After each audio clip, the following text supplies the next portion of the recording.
17h02, mesdames, messieurs, bonsoir. Plaisir de vous renouveler, de vous retrouver une fois de plus scotché sur Info TV. 317 canal, ça c'est l'adresse justement pour votre programme Le Grand Soir qui débute à l'instant. Et justement, ce soir, nous restons dans l'actualité sportive. Nous épiloguons sur le dossier Rigobert Song. After, on va le dire comme ça, puisque Rigobert Song est arrivé au terme de son contrat hier, qui n'a pas été renouvelé par le gouvernement du Cameroun. Et ce soir, donc, on va s'interroger sur les différents profils qui, pour succéder à Rigobert Song, voilà la mise en bouche, que dis-je, introduction de ce plateau du Grand Soir. Nous allons observer attentivement les profils. Nous allons épiloguer sur les quelques noms qui commencent déjà à faire la une de la presse. Nous allons revenir sur la question du national ou de l'expatrié. Faut-il conserver un national à la tête de la sélection Fagnon? Nous en parlons ce soir sur le plateau du Grand Soir. En thématique numéro 1, nous allons revenir sur une problématique qui semble parfois être oubliée, mais nous allons parler du baccalauréat et nous allons questionner le sort réservé aux majors. Que deviennent les majors au baccalauréat au Cameroun? C'est une interrogation à laquelle nous allons essayer de répondre. Lorsque l'on sait, et c'est une révélation, que le major, pour ce qui est de l'édition 2023, nous vient du lycée Nilon Dokpassi, il aura eu une moyenne de 17,20 et que le lycée de Fonakeke est le premier établissement public au Cameroun. On s'interroge ce soir, que deviennent les majors assez prestigieux parchemin au Cameroun? On va en parler ce soir. Et nous terminerons avec ce qui s'apparente désormais à une guerre de positionnement avec ces personnalités dans le viseur. Il ne se passe plus de jours sans que l'on annonce une ou telle autre personnalité qui viserait un strapontin présidentiel au Cameroun. On va essayer de voir qui est derrière, qui manœuvre, ou alors tout simplement sont des règlements de compte contre ces personnalités-là. On voit des banderoles circuler sur les réseaux sociaux, on voit des dénonciations ou alors des rétractations plus ou moins assumées.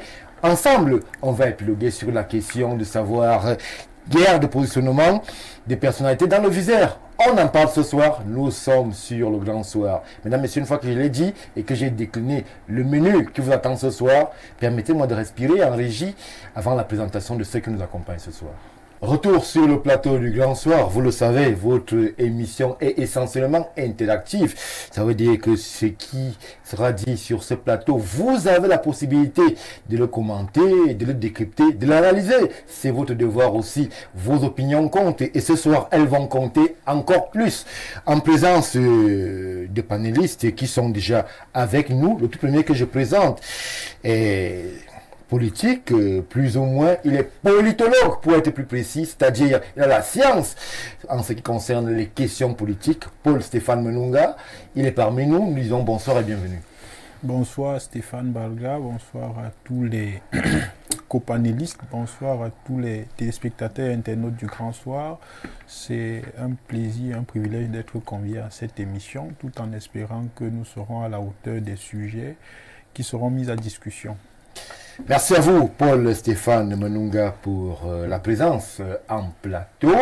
Tout de suite, je m'en vais me tourner vers mon seul et unique confrère sur ce plateau, Ambroise Médard-Manga, bien connu des différents plateaux de Info TV. Plus question, ou alors plus besoin de présenter. Et la une qui porte sa plume, Leader Presse, c'est son bébé. Bonsoir et bienvenue. Bonsoir M. Mbarga et bonsoir aux millions de téléspectateurs de ma chaîne de télévision. Vous êtes chez vous? Bien évidemment, je suis à la maison. C'est pour cela que chaque fois que l'invitation m'est adressée, je suis tenu d'être là pour édifier la lanterne de l'opinion nationale et internationale. Merci à vous, chers confrères, Ambroise Médard-Manga, pour le citer, pour la présence ce soir, une fois de plus, sur Info TV. Il l'a dit, nous le savons, il est chez lui ici, pionnier parmi les pionniers de ceux qui ont accompagné cette chaîne au niveau où elle se trouve aujourd'hui. Je me tourne vers ma droite toute proche. C'est le seul politicien actif, professionnel sur le plateau. Il est cadre au Parti de la Réconciliation nationale du Cameroun, PCRN, Yaya Bello. Comment vous présentez? Bonsoir et bienvenue. Bonsoir Stéphane Baga. Merci beaucoup pour l'invitation. C'est toujours un plaisir pour nous de répondre présent sur votre plateau, en tout cas sur vos différents plateaux, pour donner notre opinion par rapport aux sujets qui sont mis sur la table. Bonsoir aux co-panélistes et surtout, bonsoir aux nombreux téléspectateurs qui nous suivent actuellement au Cameroun et partout dans le monde. Et je me sens aussi également chez moi chaque fois que je suis à Info TV. Merci Yaya Bello. Je ne peux pas vous laisser introduire sans vous poser une question que beaucoup de Camerounais qui nous regardent certainement se posent. Yaya Bello, comment va le PCRN? Le PCRN va très bien. Très bien. Bon, c'est vrai, il y a... Comment il va bien le PCRN? PCRN. S'il vous plaît, c'est pas un débat. Je permets à Yaya Bello de se mettre à l'aise. Non, le PCRN va très bien. Maintenant, votre question, il y a un sous-entendu. Où en est-on? Je pense que vous vouliez dire où en est-on avec la contestation du congrès, oui. même pas du leadership, mais du congrès qui a porté l'honorable Kaba Libi à la tête du PCRN, c'est-à-dire le congrès du 11 mai 2019 à Guidigis. Donc, le premier président, qui est un des cofondateurs du parti, avait contesté donc la régularité. Kona Robert. Oui, enfin, Kona Robert, pour ne pas le nommer, avait contesté la régularité de ce congrès. Il n'a même pas contesté le leadership. Attention, c'est différent. Les mots ont des significations. Donc, où on en est, c'est que il a lui-même a saisi la justice au niveau des Kaélé. Nous sommes déjà à 2 audiences où il est attendu que Robert Kona présente l'original de l'assignation pour que les débats commencent. Et après 2 audiences, il ne l'a pas encore fait.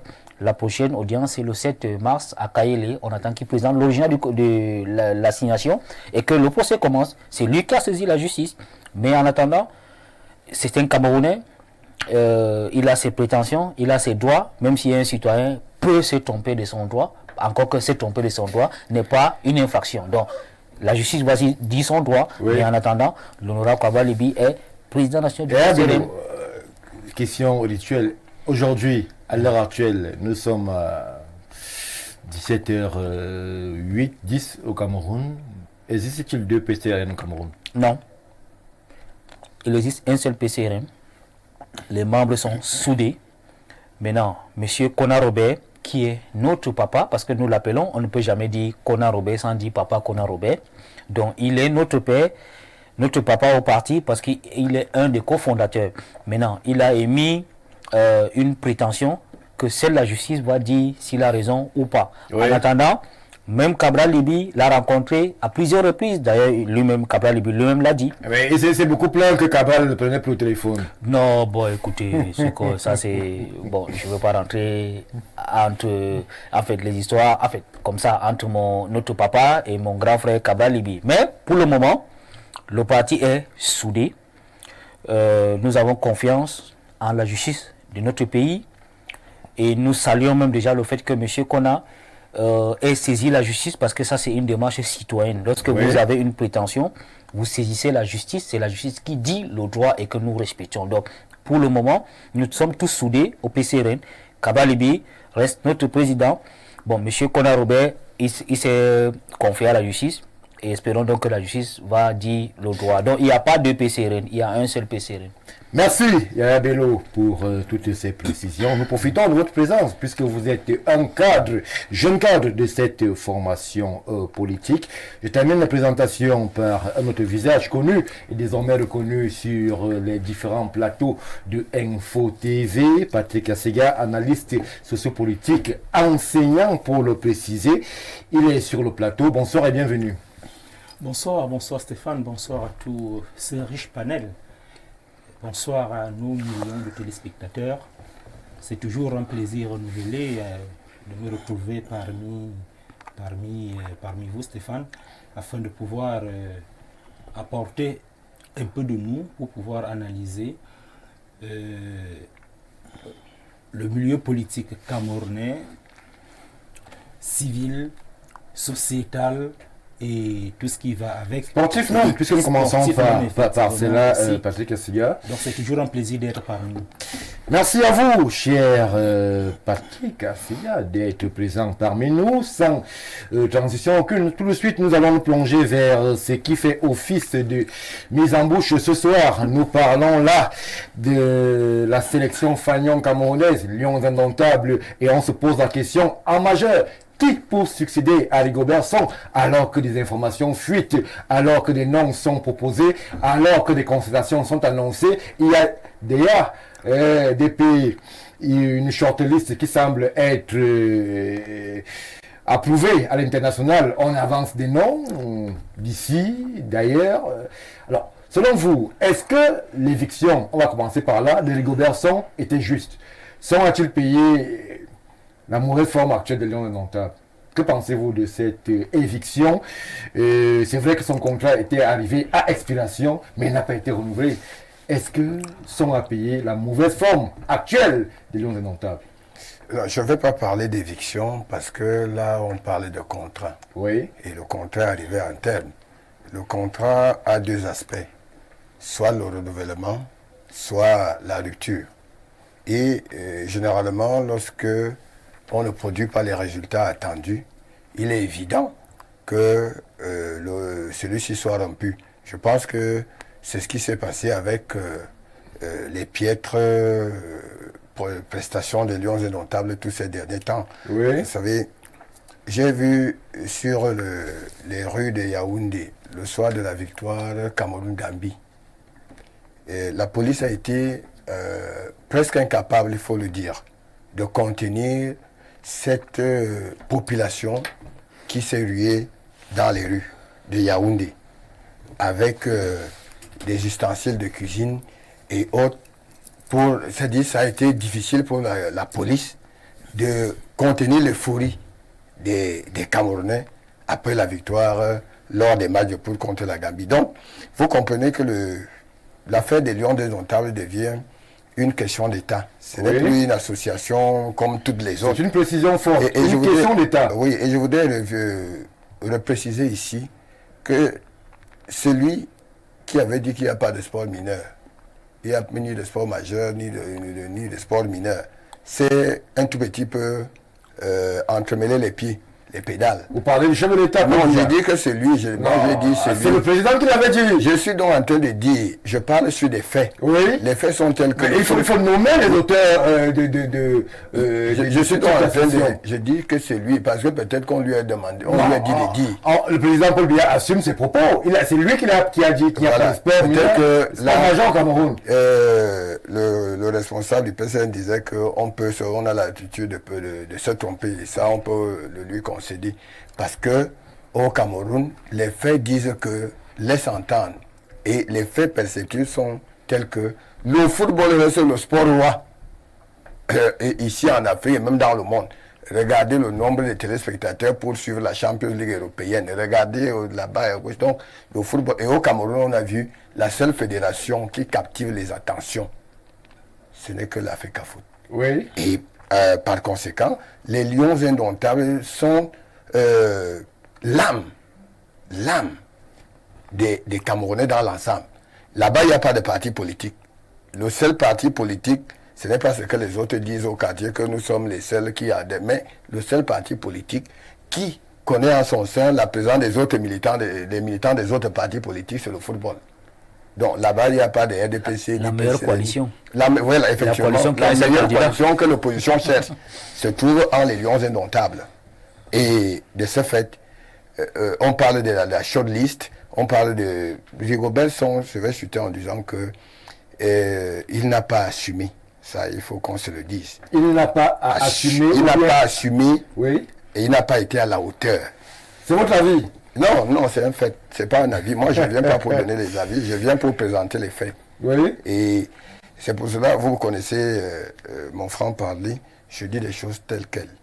Donc, Rigobert Song n'a pas été à la hauteur. Il a essayé, mais il a été dépassé par les événements. C'est pour cela qu'on n'a pas pu renouveler son contrat. Donc, pour les entraîneurs, c'est lorsque on recherche quelque chose, on lance un appel. Déjà que l'appel d'offres n'a même pas encore été lancé, à ma connaissance. L'appel d'offres n'a pas encore été lancé. Et quand l'appel d'offres sera lancé, on va voir les postulants. Et votre affaire de shortlist que vous parlez souvent là, c'est ça qui crée des frustrations et autres. Mais il y a une shortlist qui vous êtes assez introduit, oui, je le sais. c'est ça. Vous ne pouvez pas ne pas savoir qu'il y a des noms qui circulent déjà. Des noms qui circulent. Et je dis, il faut attendre l'appel d'offres. Et lorsqu'on lance l'appel d'offres, les candidatures se présentent et sur la base des candidatures, on juge les performances. On essaie d'examiner les performances. Oui. Vous savez très bien qu'au Cameroun, quand l'appel d'offres est lancé, le choix est déjà fait. Non, c'est ça. Je voudrais qu'on se départisse de ces méthodes-là, de ces mécanismes-là qui ne nous permettent pas d'être objectifs. C'est ça. Quand on a mené Kluivert et Seedorf, les sportifs camerounais n'étaient pas au courant. Donc, vous voyez, quand ils vont faire leur huis clos, leur shortlist, ils sont entre eux. Mais au grand jour, ça devient l'affaire de la population camerounaise, donc des supporters des Lions Indomptables. Ce n'est plus une affaire d'un groupuscule d'hommes qui se réunit. Il faut que les choses soient transparentes pour que la responsabilité n'incombe plus à X ou Y. Oui. Qu'on dise que nous-mêmes on était conscients, on était d'accord qu'on prenne celui-là. Mais malheureusement, on a été trompés et nous tous nous assumons.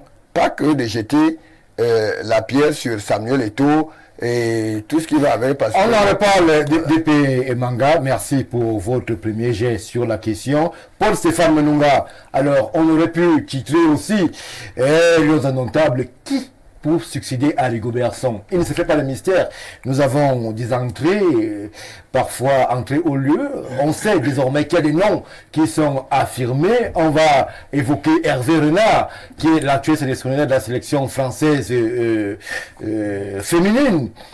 Hervé Renard, ancien sélectionneur de la Zambie, ancien sélectionneur, je crois, de la Côte d'Ivoire, qui fait partie de cette shortlist. On a Tom Saint-Fit, l'ancien sélectionneur de la Gambie. On a Raymond Domenech. Ils sont nombreux, ces noms-là qui circulent. Alors, pour vous, quel serait le meilleur choix pour succéder au capitaine Courage et Rigobert Song, dont le contrat est arrivé à expiration, nous le précisons, hier encore?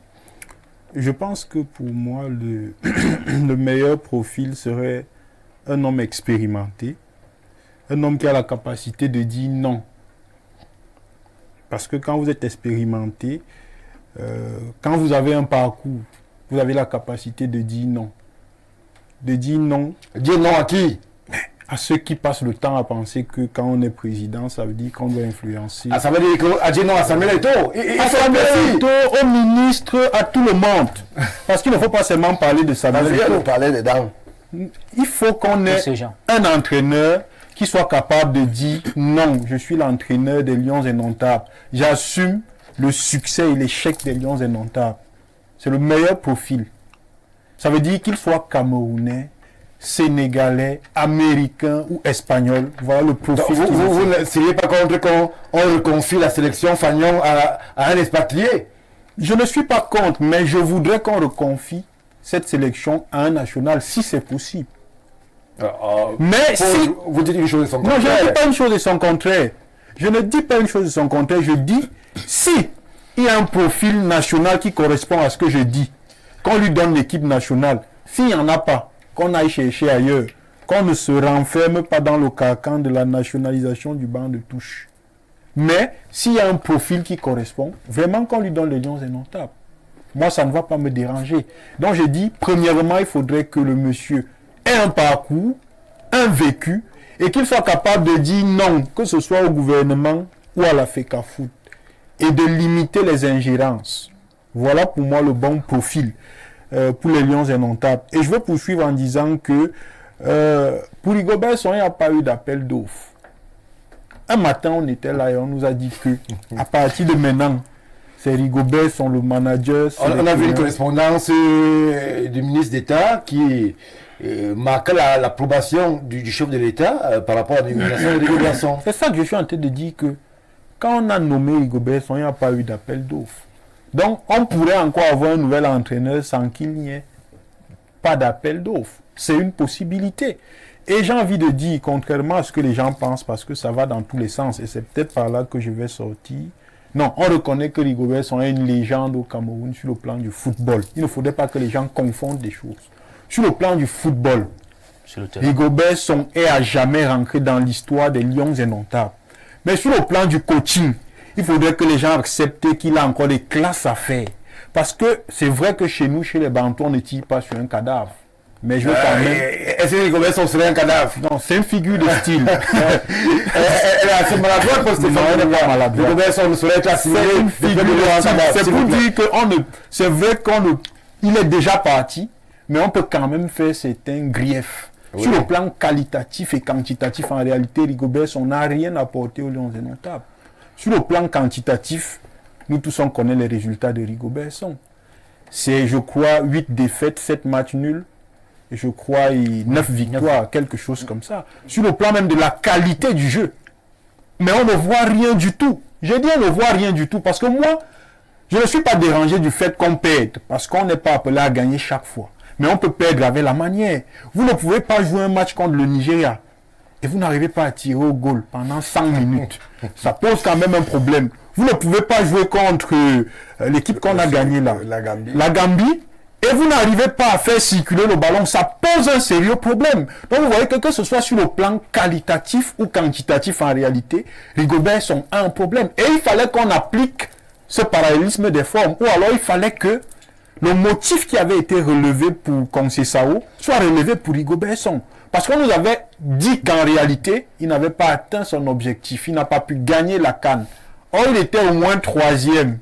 Et comment vous voulez conserver ou alors renouveler le contrat d'un entraîneur qui, en jouant un football qu'on ne saurait qualifier, n'a même pas pu atteindre les quarts de finale. Donc, ça aurait relevé quand même de l'extraordinaire qu'on renouvela son contrat. Tout ce que je peux lui dire, c'est bonne chance pour la suite. Vraiment, monsieur Song, vous avez encore les classes à faire. Et ce n'est pas quelque chose de surprenant parce qu'on a vu la même chose en 2010 en Argentine avec le grand Diego Armando Maradona. Quand l'Argentine s'est fait laminer par l'Allemagne, 4-0. On a oublié que Maradona était d'abord la légende de l'Argentine. On a dit qu'on ne renouvelle pas ton contrat. En réalité, ce qui compte ici, ce sont les performances, ce sont les compétences. Ce n'est pas le passé glorieux du footballeur. Merci Paul-Stéphane Menunga. Patrick Assiga, est-ce que Rigobert Song, au-delà de son passé glorieux, n'est pas l'agneau sacrificiel aujourd'hui qu'on brandit comme ça pour masquer tous les manquements qu'il y a autour du football camerounais? Vous savez très bien qu'il y a souvent cette mainmise du politique dans la tanière.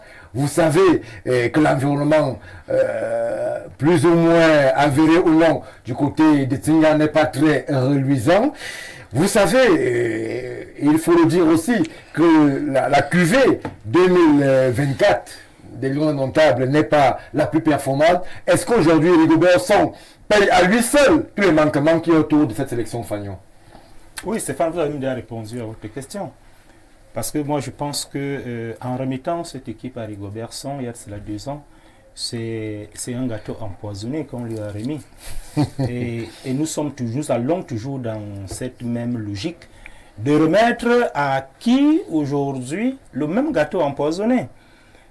Moi, je dis, Stéphane, qu'on prenne cette équipe, qu'on remette le plus grand entraîneur à l'heure actuelle, on peut dire Pep Guardiola par exemple. Oui, Guardiola, oui. Jürgen Klopp. Jürgen Klopp, si. Mais dis, apprenons les meilleurs entraîneurs, donnons-leur l'équipe nationale du Cameroun, les Lions indomptables. Dans le climat, avec le climat sociopolitique qui règne dans cette équipe, dans l'environnement de cette équipe, il ne fera pas de miracle. Mais ça, c'est bien. Quel climat règne? On parle beaucoup. Justement, c'est ce qui se passe au sein de la tanière des Lions. Climat qui voudrait que, dans la définition des objectifs à atteindre, l'accompagnement de l'équipe nationale du Cameroun, l'immixtion davantage des politiques dans la gestion du football, une manque de vision. Il n'y a pas de vision. C'est-à-dire qu'on ne peut pas dire aujourd'hui qu'il y a une traçabilité entre le football jeune et le football senior. Oui. Comment est-ce qu'on en arrive là? On ne pose pas les vrais problèmes du football, mais on passe autant à nous brandir les lions indomptables, l'arbre qui cache la forêt. Aujourd'hui, quand on a abattu cet arbre, on va à tous les prix redresser cet arbre pour davantage cacher la forêt en allant chercher je ne sais quel entraîneur qui viendra opérer des miracles. J'ai dit non.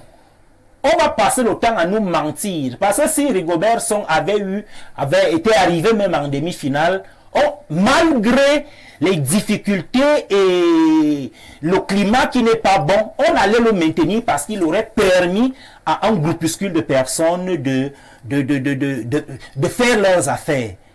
Aujourd'hui, on n'a pas renouvelé son contrat parce qu'effectivement, les affaires des uns des autres ne sont pas prospères. Alors, on parle d'affaires, mais est-ce que sur le plan comptable, Rigobert Song, est-ce que les chiffres qui ne mentent pas ne permettent pas qu'on puisse arriver à son non-renouvellement de contrat? Moi, Song a eu le résultat et il n'a pas été récompensé. Est-ce que, justement, il n'a pas eu de résultat? On n'a pas renouvelé. Stéphane, on ne saurait attendre les résultats à l'état actuel des choses au niveau des lions indomptables aujourd'hui. C'est-à-dire quoi? Il n'y aura pas de résultats. Même si on nous donne 100 ans, il n'y aura pas de résultats. Tant qu'on ne va pas poser les vrais problèmes du football, la gestion correcte du football, qu'on évite, qu'on laisse les techniciens parler de football, essayer d'établir les règles permettant ainsi d'aboutir. Je vais vous rappeler que d'ici la Coupe du Monde 2030, les équipes qui veulent gagner cette Coupe du Monde sont déjà en chantier aujourd'hui. Mais qu'est-ce que vous faites? Et ceux-là qui doivent gagner la Coupe du Monde 2030, ce n'est pas les Aboubakar Vincent, non. Ce n'est pas les Choupo-Moting à l'heure actuelle. Ça saurait être la cuvée de 2024. Rentrons chez les minimes, préparer une jeunesse qui pourra faire quelque chose en 2030. Oui. Mais on ne regarde pas de ce côté, on veut les résultats ponctuels. On veut les résultats immédiats. Non. Donc, venir jeter l'anathème à Rigobert Song. Rigobert Song ne pouvait rien, il n'est pas magicien. Il ne pouvait rien. Il a pu travailler avec le potentiel humain qui était à sa disposition. Il ne crée pas de potentiel. Un entraîneur d'équipe de cet calibre ne crée pas de potentiel, ne crée pas des joueurs. Ce sont les joueurs accomplis qu'on essaie de rassembler pour pouvoir donner quelque chose. Mais comme on a vu en ces joueurs, ils n'ont pas l'air de cela. Et vous allez voir, prenez tout celui-là que vous voulez. Il ne va pas créer d'autres joueurs. Sur la cuvée de 2024, il va utiliser au moins 80% des mêmes joueurs. Il ne va rien créer parce qu'il n'y a pas de joueurs. Donc c'est la raison pour laquelle je pense que comme le politique a décidé de gérer, et d'ailleurs, c'est le politique qui est le premier sportif dans ce pays, alors que le politique décide également de définir les orientations à donner pour le football camerounais. Il y a un texte du chef de l'État qui définit comment est gérée la sélection au Cameroun. C'est pas une actualité, monsieur Asiga. Merci. Je reviens vers vous, le temps de prendre l'avis de Yaya sur la question. Alors, monsieur Asiga nous présente un vivier camerounais bien terne. En quelque sorte, il précise qu'il n'y a pas de joueurs. Mais est-ce que Rigobert Song lui-même a su mettre en valeur le peu qu'il avait? On a vu Emers Faye de Côte d'Ivoire prendre l'équipe en pleine compétition et remporter la CAN. Est-ce que Rigobert Song a essayé? Là, on parle au passé puisqu'il n'est plus en fonction. On se projette déjà qui pour succéder à Rigobert Song, mais on va essayer de voir ensemble s'il y aurait eu des circonstances atténuantes pour le manière national. Est-ce qu'il a essayé, avec le vivier qu'il avait, de tirer le meilleur de ce potentiel-là? Et aujourd'hui, Yaya Bello, qui pour succéder à Rigobert Song? C'est la question qui se pose. On a des noms qui circulent, on a un vivier qui est blandi, il y a la question du local, il y a la question de l'expatrié. Qui peut succéder à Rigobert Song lorsque l'on sait que les échéances n'attendent pas, elles sont en report? Alors, je vais commencer par la non-reconduction de M. Rigobert Song Bahanak. Je crois que, là, je vais parler comme un juriste. Un contrat, ça met en branle deux ou plusieurs parties. Chaque partie a ses obligations. Oui. Maintenant, Rigobert Song a signé un contrat avec l'État du Cameroun. voilà, l'État du Cameroun, pour gérer l'équipe nationale du Cameroun en tant que sélectionneur, manager, bref, en tant qu'entraîneur, point barre. Maintenant, il est accompagné. Non, l'entraîneur, c'était Stéphane Minier, qui a été aussi écarté, puisqu'ils n'ont pas été reconduits. Tout le staff technique n'a pas été reconduit. Rigobert Song était manager, sélectionneur. Lui-même, il avait dit. Lui-même, il a dit d'ailleurs. Rigobert Song Bahanak est le patron technique. Non, il n'a pas été le patron technique. Des Lions Indomptables. Appelons-le manager, sélectionneur, tout ce qu'on veut. C'est lui qui est aux commandes du banc de touche des Lions Indomptables. Point bas. C'est-à-dire c'est lui qui sélectionne les joueurs, c'est lui qui met en place le dispositif technique et c'est lui qui doit produire les résultats de l'équipe nationale sur le terrain. Point. C'est ce qu'on a dit. Arrêtons les jeux de thème. Maintenant, un contrat, c'est quoi? C'est des obligations. Rigobert Song a signé un contrat de 2 ans qui devait s'achever et qui s'est achevé hier. Il n'a pas été reconduit tout simplement parce que les objectifs n'ont pas été atteints. 23 matchs joués. 9 défaites, 8 nuls, 6 victoires. Le contrat, la partie Rigobert Song n'a pas rempli sa part de cahier de charges. Donc, il n'y a même pas de miracle à ce que sur le plan juridique, c'est lui qui a contacté. C'est lui qui a signé, qui est le co-contactant, c'est-à-dire l'État du Cameroun. Parce que j'ai aussi entendu dire que l'État n'a rien à voir dans l'affaire du football. Mais ça, moi, ça me fait rire. Voilà. Le football, c'est une affaire d'État, c'est une affaire de la République. Dans tous les pays du monde. Au Brésil, il y a même un ministère de football. Quand on organise une compétition dans un pays, est-ce que c'est avec la fédération qu'on organise? Quand la CAF voulait organiser la CAN au Cameroun, on est venu voir le président de la CAF, on conçut les stades. Qui a conçu les stades? Ce n'est pas l'État du Cameroun. Qui assure la sécurité, qui fait tout? C'est l'État. L'État met les moyens. Quand les Lions partaient au Qatar, l'État a sorti 7 milliards de ses poches. Donc, je ne sais pas, ceux qui disent que pourquoi l'État intervient, pourquoi le président parle, il fait de la récupération politique, il n'a rien à voir, ça c'est un faux débat, franchement. J'ai même vu en France récemment, quand il fallait faire partie le président de la Fédération française de football, Noël Le Grec, parce qu'il était à un scandale de trop. C'est le ministre des Sports, en fait la ministre des Sports, c'est une dame. C'est elle qui est venue dire que ce monsieur doit partir et il est parti. L'État a un droit de regard dans la gestion du football parce que le football c'est une affaire de société et ça intéresse l'État. Maintenant, l'État ne doit pas tout faire. L'aspect technique du football, c'est-à-dire la convocation des joueurs, les entraînements et tout, ça c'est la fédération qui doit le faire. Donc, Rigobert Song n'a pas été à la hauteur du contrat. Il n'a pas rempli ses engagements. Je suis d'accord avec Stéphane, ne tirons pas sur un cadavre. Un cadavre parce qu'il n'est plus à l'équipe nationale. Ça ne veut pas dire que c'est la fin de sa carrière. D'ailleurs, je veux parler comme Eto'o. Nous lui souhaitons bon vent pour l'avenir. Il faut qu'il se forme encore davantage. Mais pour l'équipe nationale du Cameroun, il n'a pas été à la hauteur. Maintenant, quel profil pour le Cameroun? Je crois que, pour ma part, la première chose qui doit primer la désignation d'un entraîneur, en tout cas du futur entraîneur, et j'ai regretté la maladresse de Samuel Eto'o hier quand je l'ai suivi, c'est une maladresse incroyable. C'est nos confrères de France 24. Oui, déjà le choix du média. Hein. Bon, on ne va pas reprocher au président de s'adresser. Il faut le lui reprocher. Stéphane Barga, il faut le lui reprocher. D'ailleurs, l'émission n'a pas été produite hier. Le temps de s'arranger avec le média France 24 qui est basé à Paris. Le temps d'envoyer leurs représentants, les caméramans et tout, l'équipe technique et le journaliste qui présente. Le temps de produire, rentrer à Paris pour mettre tout en branle. Vous les journalistes, vous savez, traiter. Est-ce que l'interview a été produite à Yaoundé ou à Paris? L'interview a été recrutée au Cameroun. A été produite au Cameroun? Parce que quand vous l'affirmez, je l'affirme, je dis pourquoi je l'affirme. Parce que quand je vois le décor, Monsieur Eto'o est assis, il y a 3 répliques de la Ligue des Champions, parce que le trophée principal ne reste pas avec les joueurs. Il y a 3 répliques. Il paraît qu'on donne à chaque joueur une réplique du truc. Il y en avait 3 Ligues des Champions. Pour lui dire qu'il a gagné 3 Ligues des Champions. Ça ne peut être que soit dans son bureau, soit au domicile. Voilà. Et cette émission n'a pas été produite hier et diffusée hier. C'est bien avant. Donc, je m'intéresse déjà sur le choix du média. Vous ne pouvez pas laisser tous les médias du Cameroun. Vous laissez Info TV. Vous laissez tous les autres médias. vous partez vous adresser à un média étranger. Peut-être pour que ça arrive vite aux oreilles du chef.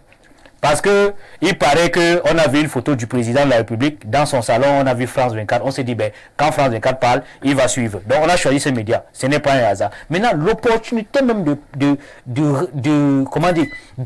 communiquer en tant que président de la Fédé où les choses ne marchent pas. La CAN, c'est un échec total. C'est un échec. Maintenant, au lieu de venir expliquer aux Camerounais pourquoi vous avez échoué, vous voulez vous justifier avec un semblant de démission. Maintenant, vous anticipez, parce que ça c'est anticipé. Eto'o attendait juste que la non-reconduction du contrat de son soit officielle pour s'exprimer, et il a fait ça peut-être la semaine passée. On a sorti donc ça hier après l'officialisation. C'est une erreur. Et grave encore dans le contenu, je vais être rapide, je ne vais pas me reposer. Dans le contenu, quand M. Eto'o vous dit que c'est le président de la République qui nomme les entraîneurs, c'est une erreur monumentale.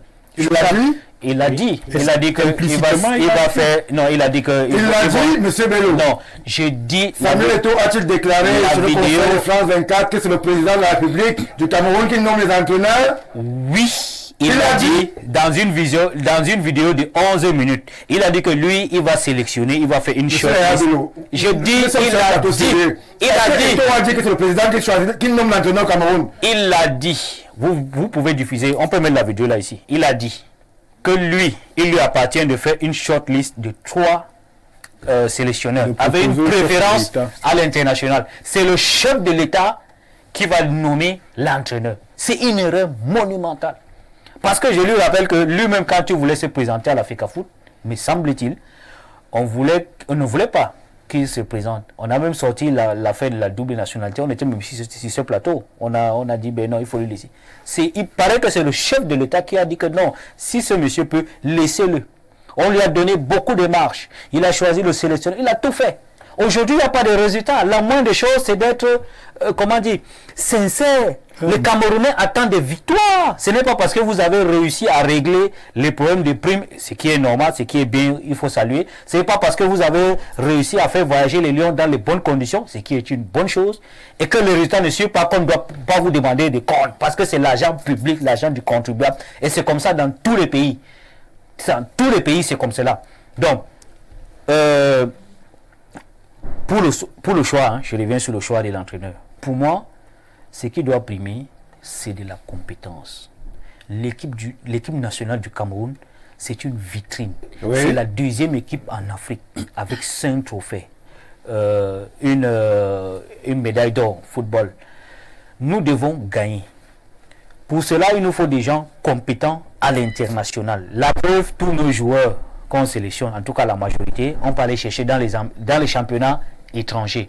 Donc, si on n'a pas de compétences nationales, si on n'a pas un entraîneur camerounais qui a fait ses classes, parce qu'on ne vient pas apprendre, contrairement à ce que Rigo Besson disait, on ne vient pas apprendre à coacher à l'équipe nationale du Cameroun. Vous pouvez apprendre ça ailleurs, mais pas à l'équipe nationale du Cameroun. Vous venez à l'équipe nationale du Cameroun, vous avez un background pour les résultats. Tout simplement. Parce qu'il y a des entraîneurs. Moi, je connais un entraîneur à l'an 2000. Il s'appelait, j'ai oublié son nom, en l'an 2000. Il a pris l'équipe en 99. Il nous a fait gagner. Pierre Lechamp. Il nous a fait gagner en l'an 2000. Il est parti en l'an 2001. Winfried Chef est revenu en l'an 2001. En 2002, on a gagné la Coupe d'Afrique. Donc, cherchons un entraîneur qui a de la compétence. Si on le trouve au Cameroun, tant mieux. Si on ne le trouve pas au Cameroun, cherchons ailleurs. Les Lions doivent gagner. Tout simplement. Merci, Monsieur Bello. Les contributions, à chaque fois que justement la question des Lions indomptables est évoquée, ne tarde pas. On va essayer de faire parler le maximum de téléspectateurs qui prennent la peine de réagir à ce qui est dit sur ce plateau. Alors, prenons ce message qui nous vient tout de suite de Côte d'Ivoire. Stéphane Barga, il y a 5 ans, bien avant la confirmation par la CAF de l'organisation de la CAN au Cameroun, en 2021, Samuel Eto'o est le seul Camerounais qui a pris son argent et son temps pour jouer les bons offices auprès d'Ahmad Ahmad et de la CAF afin que la CAN 2021 soit organisée au Cameroun. Malheureusement, les Camerounais sont trop ingrats et haineux. Mon Stéphane, j'ai lu la lettre que le ministre Kombimole a envoyée à M. Son et son staff pour leur annoncer la non-reconduction de leur contrat, une lettre indigne d'un ministre éminent professeur de droit. Cette missive transpire le cynisme, le mépris et la condescendance. C'est votre avis? Une question me turlupine l'esprit. Qui est responsable du manque d'eau potable, de l'électricité, des routes au Cameroun? Qui a été sanctionné